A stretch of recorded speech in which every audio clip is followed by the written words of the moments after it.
Bonjour à tous, bienvenue dans la jungle botanique comestible. Aujourd'hui on est début mars et on va voir ce qui se passe au jardin. Et bien ce qu'on remarquera en premier, c'est que tous les arbres sont en bourgeons, enfin quasiment. Donc on a les pruniers en fleurs, les amandiers, même si j'ai que quelques petites fleurs d'amandier.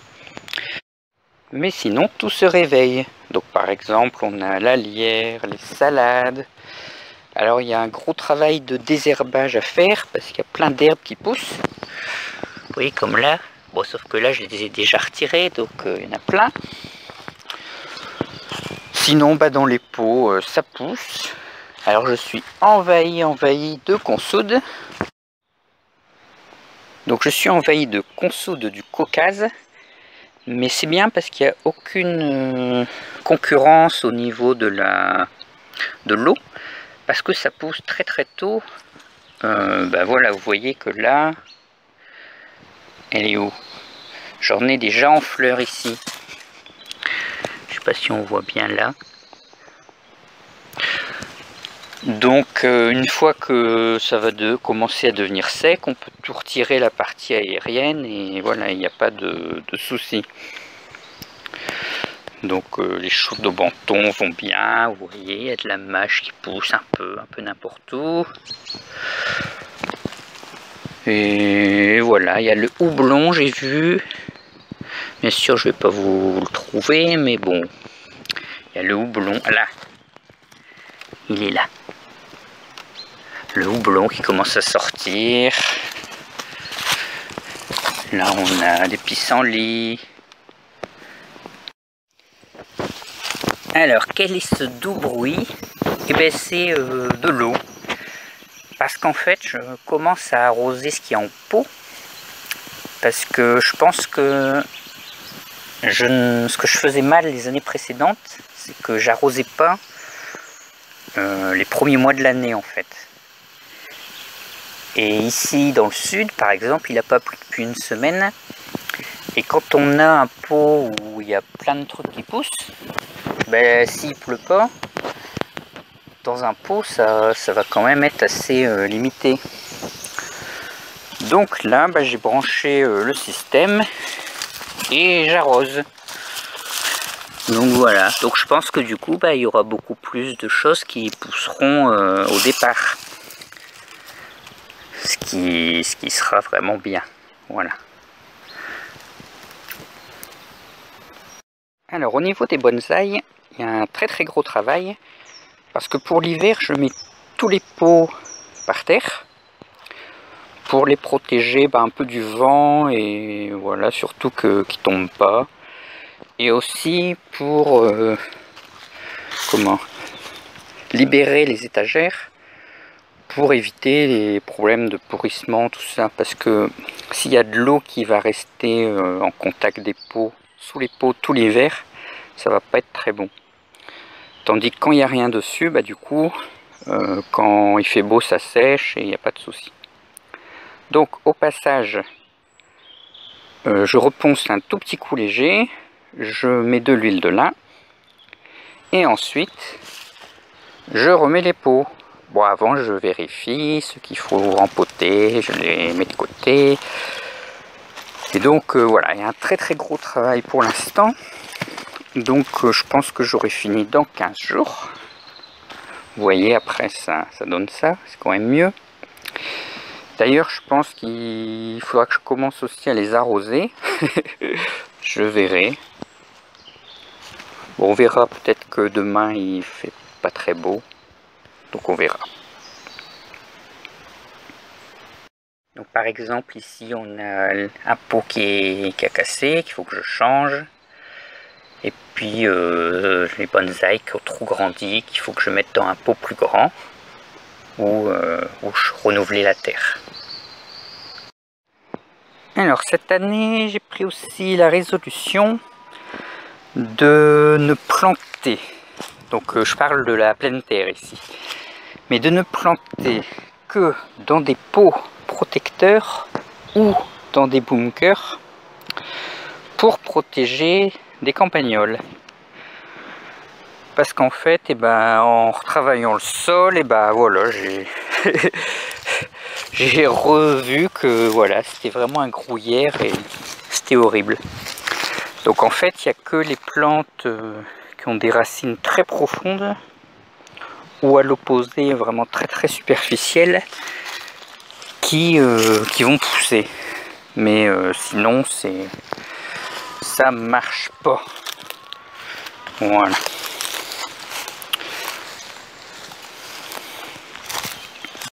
Cette année, j'ai continué à refaire des greffes. Donc j'ai testé un peu les greffes en écusson, mais ce mois-ci, enfin février, j'ai fait quasi exclusivement des greffes à l'anglaise, parce que c'est ce qui avait marché le mieux. Donc là j'ai essayé sur des aubépines, donc j'ai greffé différents trucs. Et voilà, j'ai surtout fait attention de trouver des branches très vigoureuses pour greffer dessus des branches de même diamètre en fait. J'ai fait attention à ça.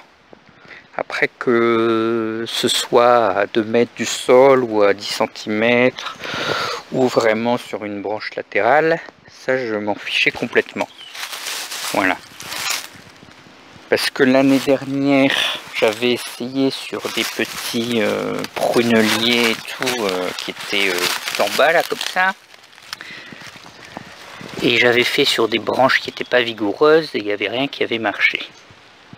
Donc cette année, branche vigoureuse. Donc là c'est un arbre que j'avais greffé l'année dernière. Ici et ici. Voilà. Et donc c'était, comme je vous l'avais dit, sur des branches pas vigoureuses. Et bon, ça n'avait pas marché. Donc là j'ai retenté voilà, sur le même arbre, mais vraiment en prenant voilà, les branches super vigoureuses. Et en essayant un peu tout. Tiens, j'ai oublié de faire celui-là. Bon, ce sera pour l'année prochaine. Donc j'ai essayé encore plein de plantes et donc voilà, on verra ce qui marche. Alors, concernant les greffes de l'année dernière, là, c'est ce que j'ai greffé l'année dernière, donc il y a tout juste un an, en février. Et vous voyez que ça cartonne. Là j'ai déjà 4 branches qui font en tout ça fait 1 mètre de hauteur. Donc là c'est cerisier sur merisier. C'est ce qui a marché à 100% en greffe anglaise. Et on peut voir que ça continue de bien marcher quoi. C'est vraiment bien parti à long terme.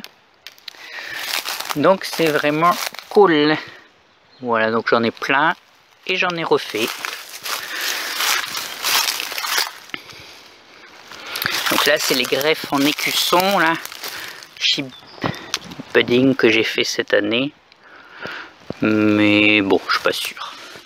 Bon, en plus j'ai fait voilà, du mûrier, du plaque minier. Donc voilà, si ça marche pas, c'est vraiment pas grave. C'est pas que c'est pas grave parce que j'ai envie d'avoir du plaque minier et du mûrier, mais c'est que c'est normal. Donc vous voyez, il y a des parties de mon terrain qui se transforment en petits champs de bandeaux bleus pour signaler voilà, les greffes.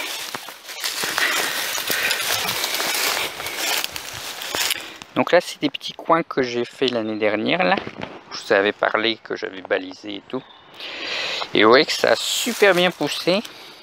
Donc c'est bien par rapport à côté.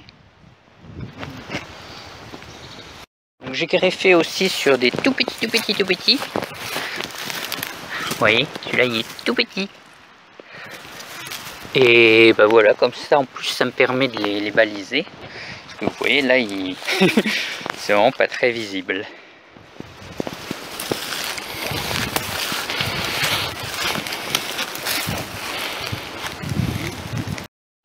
Alors ici on a le prunier rouge ou pourpre qui fait des prunes rouges. Ah, c'est les lézards verts, ça. Vous avez entendu? Il faut toujours... ils galopent tellement vite que du coup ils patinent. Donc c'est un bruit caractéristique. Donc je disais mon petit prunier, voilà, qui est vraiment l'arbre qui a poussé que j'ai planté et qui a poussé le plus depuis que je suis ici. Là il atteint les 3 mètres et vous voyez là il y a 1 million de fleurs. Bon, peut-être pas quand même. Mais... Alors ici les artichauts. Là les cardons. Alors là on a le ragouminier. C'est assez marrant parce que l'année dernière il avait fleuri plus. Donc il n'a pas tellement grandi. Et il fait moins de fleurs. C'est original. Mais bon, il est toujours vivant, donc c'est déjà ça. Donc voilà, mon petit poirier se prépare.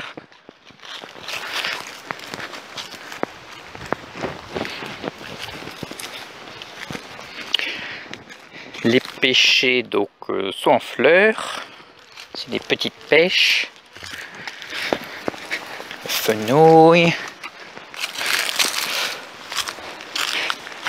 Alors ça c'est des... Je récupère les déchets végétaux d'un voisin qui jardine beaucoup.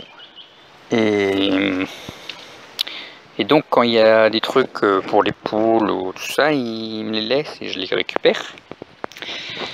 Et donc en ce moment il y a plein de feuilles de chou. Oui, que ça. Les feuilles extérieures, j'imagine qu'ils ne mangent pas. Et il me laisse les plants parce qu'il les retire. Et du coup, bah, moi quand je les trouve, je les replante. Et vous voyez qu'est-ce qui se passe? Je sais pas si on voit bien. Et bien ils repoussent. C'est trop cool. Donc voilà. Ne jetez pas vos choux. Laissez-les en place. Là on a le cognacier. Alors le cognacier c'est marrant parce que ça fait une pousse vraiment très caractéristique qui est vert très très clair. Voilà. Et donc bon, il va bien. Là on a un pêcher avec plein de fleurs aussi. Le néflier. Donc là il y a plein d'herbes à retirer. Donc mon amandier là il a fait quelques fleurs.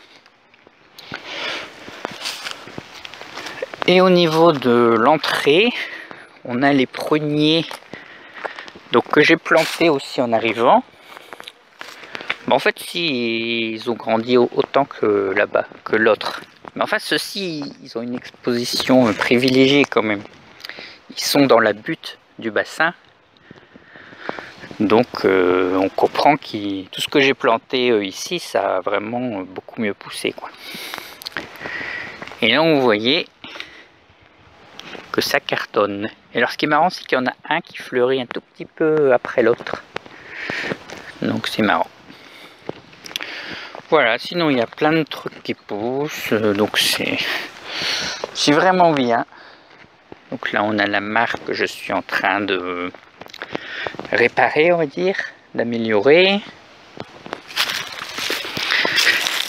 Et ensuite dans le drain qu'il m'avait fait là, le drain là pour remplir un lac d'1 million de mètres cubes, alors qu'il y a 15 mètres cubes là.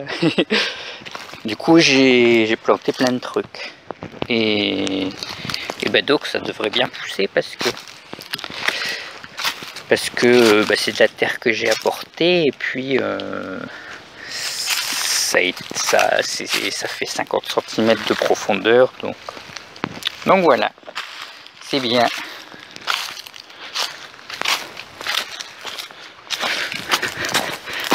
Donc en attendant là, ce que j'ai planté ici, bah ça va. Ça, c'est pas mort.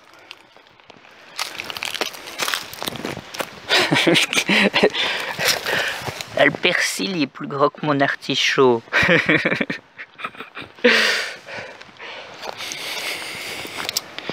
Donc voilà, là je suis en train de retirer la bâche. Enfin pas de la retirer complètement, mais au bord. Parce qu'en fait ici ils ont mis 50 cm de terre au-dessus de la bâche. Et donc je vais remonter la bâche. Et sinon là on a la rhubarbe. Là et là-bas au coin. Qui pousse bien. Là du coup j'ai remis des petits cardons là. Alors eux ils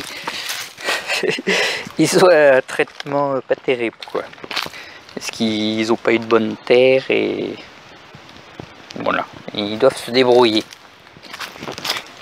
Donc là il y a les onagres. Là il y en a quelques-uns, mais sinon voilà, il devrait y en avoir plein.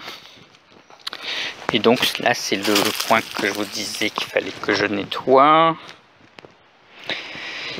Et là c'est dans les petits bunkers, à l'abri des monstres.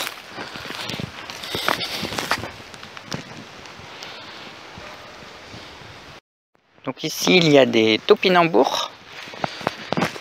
Et il y a beaucoup d'alières que j'ai fait, que j'ai ressemé après. Donc vous voyez ça repousse bien. Donc là j'ai désherbé un peu. Et je me suis battu avec les trous de copagnole. Les salades, les cartons, un petit peu de moutarde. Oh, ils sont fluos ceux-là, hein. On les voit de loin. Et mes petits choux.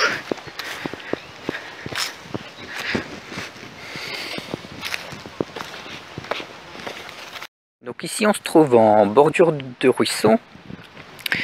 Et bon, j'essaye de cultiver, mais bon, s'il y a trop d'arbres un peu trop violents autour, donc en été c'est dur. Et là c'est un gros peuplier qui est tombé, qui a écrasé un frêne juste en dessous là, au milieu. Et là on a un petit prunier en fleurs. Voilà. Et là derrière aussi, il y a quelques fleurs. Donc ici c'est bordure de ruisseau toujours, mais c'est la partie originelle de l'Alière. C'est là qu'il habite à la base. Et moi je l'ai fait remonter un petit peu. Et donc on peut voir ici les asperges sauvages. Voilà. Que je garde. Parce que j'aime bien les plantes grimpantes et puis ça protège en été.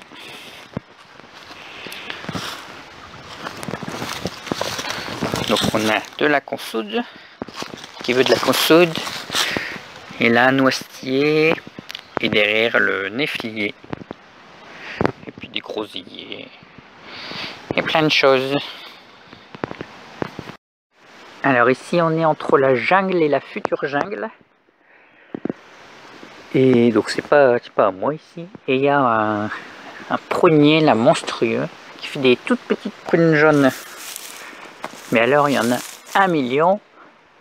Et bon pour les cueillir c'est un peu compliqué parce que il doit faire 6 mètres de haut. C'est dans une falaise on va dire. Là on est en bas. Et il y a de la broussaille tout autour, donc on peut même pas ramasser les prunes par terre. Voilà, c'est dommage. Hein. Alors cette saison, c'est vachement bien pour repérer les pruniers et autres. Parce qu'on peut voir derrière au loin qu'il y a un truc tout blanc. Voilà, donc c'est un prunier. Et ben voilà, quand les arbres ils sont ouverts et on les voit pas. Donc quand vous vous promenez, voilà, là, on les repère vachement bien. Là on voit le prunier de chez moi. Voilà, il est là. Vous voyez, c'est une position pas terrible. Et là il y a un figuier aussi. Mais alors c'est pareil, hein. Pour cueillir les figues, faut être alpiniste. Donc en blanc, ça peut aussi être les pruneliers. Donc en général, quand c'est tout petit, ça va être des prunelles. Et par contre, quand c'est un gros truc comme il y a derrière là-bas, ou derrière là, ce sera du prunier. En général. Voilà, ici on est dans la future jungle, donc ça c'est du prunelier. Alors là j'ai fait un petit drain et j'ai planté des trucs dedans, de la consoude, des trucs qui aiment bien l'eau, des topinambours aussi. Voilà, et sinon là j'ai creusé un peu et en fait je me suis rendu compte que eh ben, pourquoi ça pousse pas ici? Et bien tout simplement parce qu'il n'y a pas de sol. Voilà. Là vous voyez, il y avait. Là on voyait une partie. Et du coup j'ai creusé un peu. J'ai mis la terre ici. Enfin la terre. C'est un truc bizarre, hein. C'est même pas argile, c'est bizarre. Comme ça, là ça me fera un chemin au sec. Oui, je vais le faire comme ça. Et là, du coup, il y aura suffisamment de terre pour qu'il y ait des trucs qui puissent pousser. Voilà. Et donc, je ferai ce système-là un peu partout. Et comme ça, bah, petit à petit, cette partie-là, elle augmentera et ça donnera des trucs. Bon, et donc, c'est pour ça aussi que ici, c'est inondé, en fait. C'est assez étrange. Dès qu'on descend un peu, ça va être inondé parce qu'il n'y a pas beaucoup de sol en fait. Et l'eau qui vient de par là, elle coule et elle fait ça. Et comme elle peut pas aller en profondeur, et ben elle reste en surface. Du coup voilà, ici, ça patauge.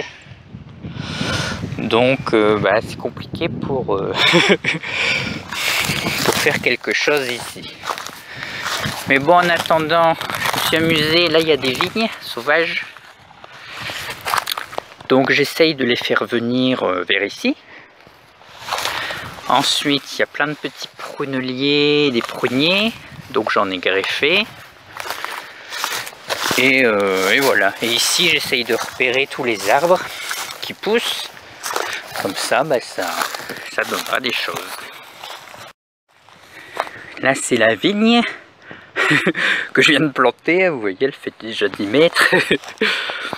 Là, je l'ai retrouvée dans le fouillis, là. Vous voyez, elle va un peu partout. Donc, bah, je vais la mettre sur la clôture, comme ça décorera un peu. Puis celle-ci, je la ferai venir... Alors, je vous ai montré qu'il n'y avait pas beaucoup de sol par endroit. Et ici, eh ben, ça poussait pas. C'était un peu étrange. Il y avait même les bêtes goji qui poussaient pas et tout. C'était horrible. Donc je pensais à la base que c'était parce qu'il n'y avait pas de terre. Forcément, quand il n'y a pas de terre, ça a du mal à pousser. Et alors j'ai travaillé le sol et je vous laisse deviner.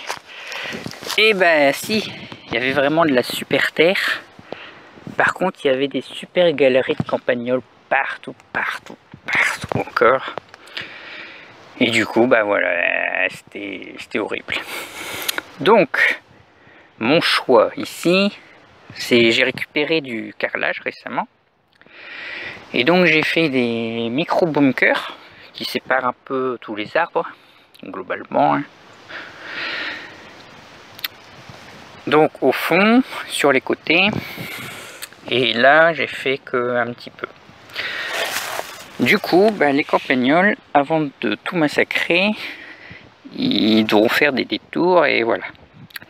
Parce qu'en fait, il y a quand même un truc à savoir, c'est que les campagnols, même si en faisant leur galerie, ils vont quand même vachement alléger la terre, on va dire. Et du coup, À long terme, ça donne de la terre mieux. Même si du coup, on peut pas cultiver dedans, mais la terre est mieux. Donc voilà, là, ça leur fera faire des tours. Et dans le pire des cas, bah, ils devront passer ici. Et du coup, bah là, comme c'est là de l'argile horrible, vachement dure, là, ça me donnera la bonne terre. Ou alors, il ira chez le voisin et ils me laisseront tranquille. Mais bon, je suis pas sûr. Hein. Ouais, donc il y a quand même un peu de moutarde qui a réussi à pousser. Mais vous voyez que malgré, je vous dis, la terre, elle est vraiment magnifique là. C'est comme c'est l'entrée de cette zone-là. C'est là que j'ai amené tous les trucs et ouais, c'était vraiment bien. Mais du coup, bah voilà, ça faisait ça quoi. Donc les pauvres, voilà, pauvres petits de moutarde, ben, se retrouvaient dans les airs. Donc là, je l'ai laissé parce qu'il y avait la moutarde. Donc j'ai pas travaillé cette zone-là. Mais normalement, l'autre côté, ça ira mieux. Alors j'ai planté aussi en même temps, du coup, des petits pois, des fèves, des trucs, des machins, et des arbres, et voilà. Voilà, bon ben j'espère que pour vous ça va bien. Je vous laisse sur une petite vue de Montclair. Donc en face on a la jungle botanique. Donc c'est à peu près au centre de l'écran là. On voit un peu des trucs bizarres. Et ensuite ça va sur la gauche. En haut il y a le camping. Et voilà, et il est 17 h et il fait encore jour. Ça change, c'est vraiment sympathique. Bon, on va continuer à travailler un peu. À bientôt dans la jungle.